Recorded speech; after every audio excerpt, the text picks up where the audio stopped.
තමයි තමුත්තේගම ජීවත් වෙච්ච අනුකුමාර දිසානායක ගරු ජනාධිපතිතුමාට ලංකාවේ ලූණු ගෙඩියක මෙතෙක් ඓතිහාසිකව මේ අස්වැන්නේ ප්‍රමාණය විග්‍රහ කරත් ගෙඩිය යටින් කිලෝ එකක් හදන්න පුළුවන් තැනක නෙවෙයි අපේ දේශීය නිෂ්පාදන වෙළඳපොළ තිබුණේ. අපි කියමුකෝ ඒක ප්‍රශ්නයක් කියලා. ඒක ප්‍රශ්නයක් නම් නිෂ්පාදන ඵලදායීතාව ඉහළ දැමීමට අදාළ ඒ අවශ්‍ය පහසුකම සපයලා ඕන ගෙඩියේ වට ප්‍රමාණය මනින්න. එහෙනම් ඊට වඩා දියුණු බීජ වර්ගයක් හඳුන්වා දෙන්න.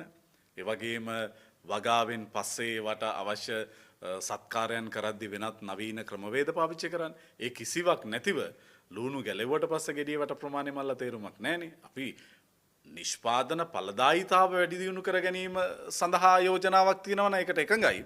නමුත් ඒ කිසිවක් ක්‍රියාත්මක නොකර මම අර මුලදී කිව්වා වගේ මේ ප්‍රශ්නයේ වගකීම ගොවියා මත පටවන එක යුක්ති සහගත නැහැ.